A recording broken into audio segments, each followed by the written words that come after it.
Минем фикримчә, мусульманнар өчен телеканал ачу бик мөһим һәм бик кирәкле. Чөнки хәзерге вакытта ислам дине турында бик негатив карашлар бик күбәйде. Һәм шушы телеканалда тарихи һәм дини тапшырулар аша шушы негатив карашларны бетерергә кирәк дип уйлыйм. Минемчә, мусульман телеканалындагы булган программалар милли тематикага багышланырга тиеш. Чөнки безнең үзебезнең татар галимнәребез бар. Мәсәлән, Шихабуддин Мәрҗани, Кылгали, Баһаутдин Мәрҗани һәм алар безгә мирас итеп калдырган эшләрне, мирас итеп биргән шушы байлыкны без югалтмаска тиешбез. Һәм аларның эшләренә нигезләнеп, хәзерге яшьләрне укыту бик мөһим. Православ диненең кебек мусульманнарның да үз каналы булырга тиеш дип уйлыйм. Ә контентка килгәндә, төрле җирләрдә яшәүче татар мусульманнарның гореф-гадәтләрен, яшәешен, мәдәниятен күрсәтүче репортажлар, сюжетлар булса, минемчә бик әйбәт булыр иде. Ну, сразу могу сказать о том, что любое средство массовой информации не может существовать без целевой аудитории.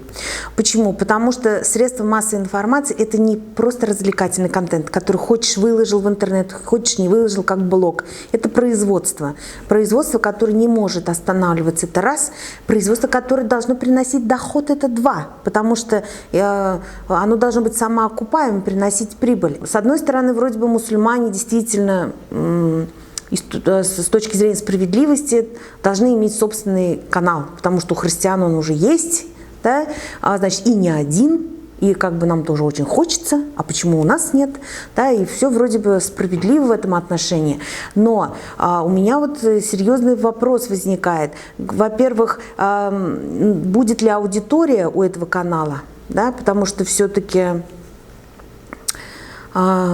достаточно ли аудитория будет у этого канала, потому что все-таки государство светское у нас, потому что вот эта же мусульманская аудитория, она же потребляет и другие телеканалы, насколько ей нужен вот этот специфический контент религиозный, потому что у нас и на национальных каналах, таких как ТНВ, ГТРК Татарстан, есть религиозные передачи, и насколько вот она найдет свою нишу. Посмотрите, религиозные каналы, многие православные, они живут на деньги, ведь значит, аудитории. Там идет постоянно, если не ошибаюсь, канал Спас, идет все время бегучая строка, часто идет, что собираем деньги для продолжения, для продления лицензии на телевещание, для оплаты там корреспондентов, для того, чтобы канал существовал. То есть я так понимаю, что они эти деньги собирают, да, то есть это не за счет государства, за счет чего будет существовать канал? Телевидение – это дорогое удовольствие. 24 часа в сутки заполнить контентом сетку вещания – это очень дорого. Значит, либо ты это покупаешь, этот контент, либо ты производишь этот контент. Это какое количество редакций надо содержать в своем штате, чтобы 24 часа в сутки заполнить полноценным контентом. Кто это будет обеспечивать? Да? То есть готовы ли мы за это заплатить, для того, чтобы смотреть канал, то есть абонентскую плату, допустим, как в Европе? Готова она платить месяц скварплаты за содержание мусульманского канала?